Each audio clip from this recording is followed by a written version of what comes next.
On a quoi ça point? La vérité. Félix n'a jamais été élu. Chadar, il avait battu. Na okene na musika te banane, je parle que des deux candidats na biso o biso to président de la République, na auto tsaki candidat président de la République. Na okota na COP baninga mususuté. Je reste na COP na biso FCC.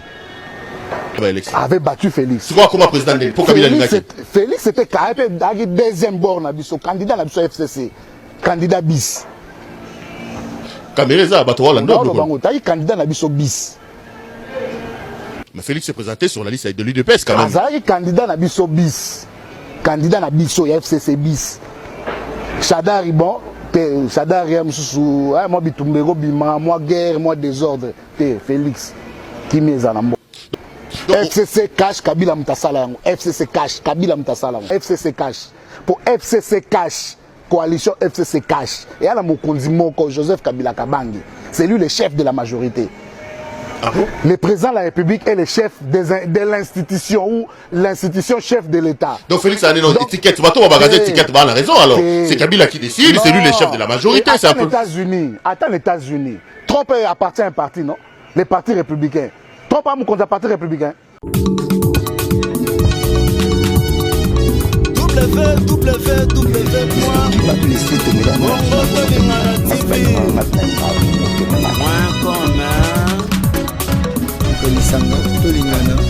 Message aux gens qui ont combattu.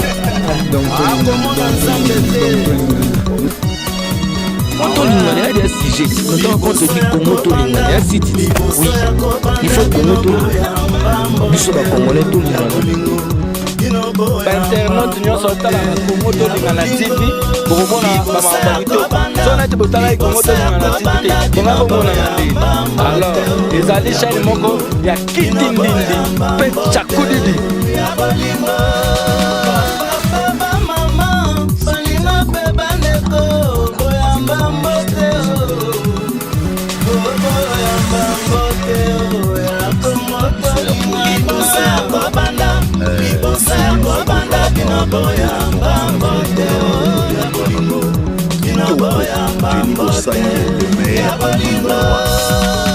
Aimons-nous vivons nécessairement.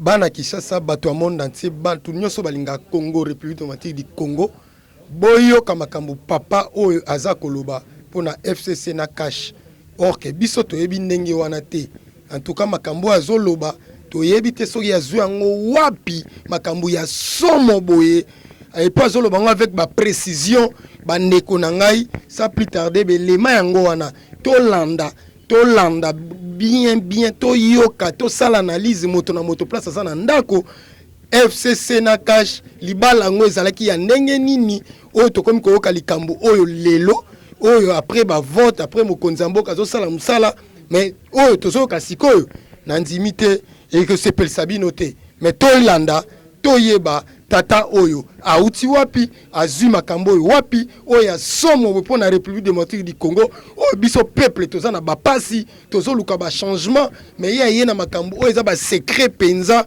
oyo akati azolo bango avec ba précision bandeko na ngai peuple congolais tolamuka tolanda vraiment tata oyo toyebi te abimeli wapi aza koloba makambo oyo eza très important pour na Congo pour l'évolution na biso ba peuple congolais toza na vraiment na pasi FCC na cash en tout cas eza mawape pasi to bolanda eza pasi vidéo ezo circuler partout biso nyonso tozo landa makambo oyo azoloba est-ce que eza ya solo est-ce que eza ya lokuta est-ce que tozo mi poser ba question moko nyonso to landa nanu kimia na bulimemia to landa makambo oyo po eza makambo ya mboka politique ezalaka yo ezali ngai ezali biso nyonso po yango ndeza social na biso soki politique eza malamu te pasi ekozala soki makambo ezoko marché malamu te Congo eko avancer te en tout cas ezali mawa pe pasi tolanda on a quoi ça point Nazo Bamambo est la vérité. Félix n'a jamais été élu. Félix n'a jamais été élu. Chadar, il avait battu. Na okene na musika te banane, je parle que des deux candidats. Candidat na biso, o biso to président de la République, na auto qui candidat président de la République. Na okota na COP baninga mususuté. Je reste na COP na biso FCC. Donc Chadar il avait battu Félix dans l'élection. Avait battu Félix. C'est quoi comme président de pour Kabila Lingaki? Félix c'était deuxième bord na biso, candidat na biso FCC. Candidat bis. Camereza Batoa la non, taï candidat na biso bis. Mais Félix s'est présenté sur la liste de l'UDPS quand même. Azali candidat na biso bis. Candidat na biso FCC bis. Chadar bon, Chadar mususu, moi bitumbego bima, moi guerre, moi désordre. Félix qui met en ambo. Donc Chadar il y avait plus de voix que Félix. Plus de voix que Félix. Et Fayou l'avait. Na bina kota kopa. Mais toi regarde na lochi na suka. Non mais yom tenu ba résultat, yem sa biso. Na la tikali na COP na biso FCC. Yem sa biso yom to. Na biso FCC cash. Pour FCC cash ya COP na biso. FCC cash Kabila mutasala yango. FCC cash Kabila mutasala yango. Si je comprends bien, Chadari a légalisé Félix na bavoie. Na bavoie. Donc Kabila a contrôlé la CENI. C'est Kabila qui a ordonné à Nanga de publier Félix alors. Na côté na CENI za COP à l'État congolais. Va jusqu'au bout de ta logique. Chadari a été élu plus que Félix. Kabila a décidé à comme ça Félix président de la République. C'est un logisme correct. Donc Kabila pouvait dire à Nanga proclamer Félix parce que c'est Nanga qui a proclamé Félix. Sokyo Lingi organiser une mission Moussoussou où on va parler de l'État congolais. Wana tokolo basiko mambo lekaka na kati ya l'État congolais. Mais mission o eza potolo mambo FCC cash. Donc na otikala na o etali FCC cash. Nazo betali solo ya mukonzi ya FCC cash. Pour FCC cash, coalition FCC cash. Et à la mukonzi moko Joseph Kabila Kabange. C'est lui le chef de la majorité. Ah bon? Le président de la République est le chef de l'institution ou l'institution chef de l'État. Donc Félix a une étiquette. Tu vas tout regarder l'étiquette. On a raison alors. C'est Kabila qui décide. C'est lui le chef de la majorité. C'est un peu. Attends les États-Unis. Trump appartient à un parti, non? Les partis républicains. Trump a mon compte à parti républicain. Est-ce que Trump a mon compte à parti républicain? Parti républicain, ça va continuer en route. Et puis, ma compte à parti républicain, peut décider aux États-Unis. Bengi pe Trump otambola atamboli pendengwa. Donc Kabila pas benga Félix otambola. Benga epe ayeboe otambola. A installé en opende Kabila le bâti. Pas chef na FCC cash. C'est grave ce que tu viens de me dire. C'est le patron du FCC cash, les regroupements politiques. Donc Kabila c'est le créateur, Félix c'est la créature. Mouta créé Kopoana Kabila, Mouta créé Ango, a créé FCC cash. Ah Moutou da organiser musika, Mouta créé cash. Moutou a créé cash, Joseph Kabila Kabange. A Benga Bio Massa, Longwana. Longwana ba venture no game musika te yabo. Zana Moutou nanga obode goto. Donc il y a un autre deal, bah il va là-bas, ça la guerre. Massa na Kenya, yambelanga bateau. Ba epé boé bon j'ai betami. FC cash et botami. FCC Koto cash Koto ba ko sangana FCC cash. Créateur Moutakolo Masolo Nyon sur FCC cash c'est Joseph Kabila Kabange. Donc Mouta commis ça Félix président de la République Joseph Kabila Kabange. Kabila Mouta créé cash. Félix a eu candidat cash. Kabila créateur à cash. Même si on a cash à bord Moussoussou ya libanda te. Cash à bord ya Kabila. Félix a créé la Mouka. Ba Félix, ba Kamere, ba Muzitu, ba Fayulu, ba Katumbi, ba créé la Mouka. Ba Monseigneur Mosengo, Cardinal Mosengo, ba Mundelo Nani, ba Georges Kobos, ba Georges Soros, bango ba créé la Mouka. Ba docteur Mukweni, ba créé la Mouka. Félix, ba tika lo créé Kashité. Cash ya création à Kabila Joseph Kabange. Mouta créé cash. Bana mai bolongwa kuna. Botika mindele wana basala na ba nègre d'intérieur basama na bango bino boya quand nationaliste yango. Boza pouvoir ya. Na okreba te bo créer bo. Bo créer plan na bino boya to sangana biso bo créer bo. Ba créer bo. Donc initiateur ya. Donc on a senti que Chadari ça moi makele le bon abimisi deuxième. Voilà. Plan B. Est-ce que mon était que Nabiloko Loboyo Mukuna a raison tant qu'il faut finalement boy bisabiso di loana FCC caché. Te Mukuna kota lola te.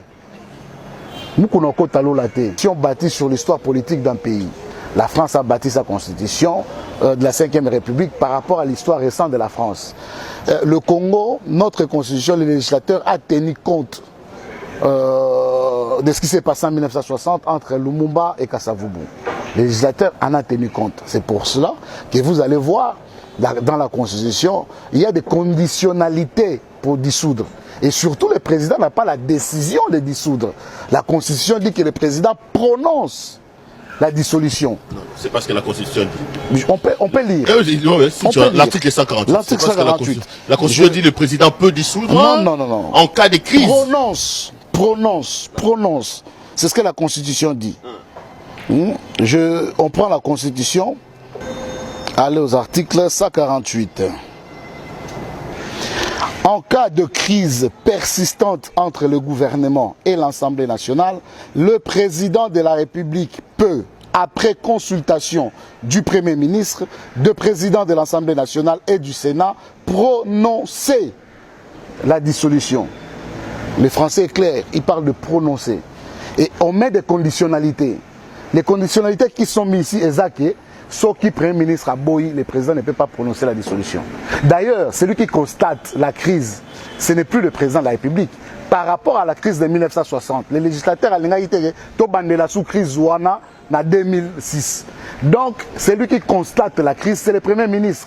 Lorsqu'il perd la majorité au Parlement, lorsqu'il ne peut plus gouverner parce qu'il y a un blocage au niveau de l'Assemblée nationale, c'est là où il demande au président que je ne peux plus gouverner. Le président a deux solutions. Soit il demande à la majorité parlementaire de lui proposer un autre Premier ministre avec qui il sera en osmose avec le Parlement, soit il dissout le Parlement pour aller chercher une autre majorité. Mais le président ne peut pas dormir parce que le président de l'Assemblée nationale a fini soit ni après la mourir de Tongabio, j'ai dissous l'Assemblée nationale. Non, parce que coordonnateur il y a FCC, coordonnateur à Cash Bayokanité, j'ai dissous l'Assemblée nationale. Ou parce que a signé ordonnance Moko qui ne respecte pas la Constitution, on a quoi ça point. La vérité. Félix n'a jamais été élu. Chadar il avait battu. Na okene na musika te banane je parle que des deux candidats na biso o biso totie président de la République na auto tsaki candidat président de la République na okota na copa baninga mususuté je reste na cop na biso FCC avait battu Félix. Tu vois comment président de pour Félix était deuxième bord na biso candidat na biso FCC candidat bis Camereza bato la non candidat na biso bis. Mais Félix s'est présenté sur la liste de l'UDPS quand même. Azari candidat na biso bis. Candidat na biso FCC bis. Chadari bon, Chadari mususu, moi bitumbego bima, moi guerre, moi désordre. Félix qui meza na mbo. FCC cash Kabila mutasala yango. FCC cash Kabila mutasala yango. FCC cash. Pour FCC cash, coalition FCC cash. Et à la mokonzi moko Joseph Kabila Kabangi. C'est lui le chef de la majorité. Ah bon? Le président de la République est le chef de l'institution ou l'institution chef de l'État. Donc Félix a une étiquette. On va regarder l'étiquette, on a raison alors. C'est Kabila qui décide, c'est lui le chef de la majorité. C'est attends les États-Unis. Trump appartient à un parti, non? Les partis républicains. Trump a mon compte à parti républicain.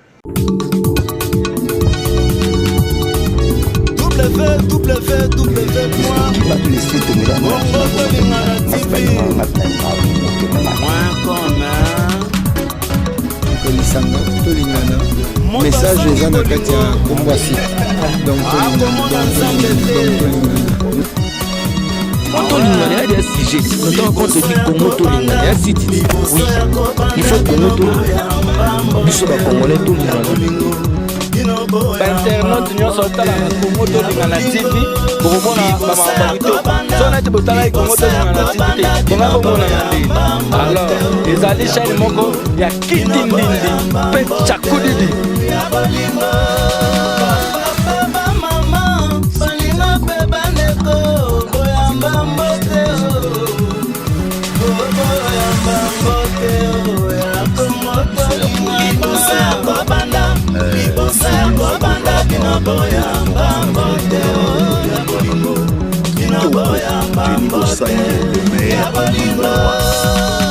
Et mon nous vivons nécessairement.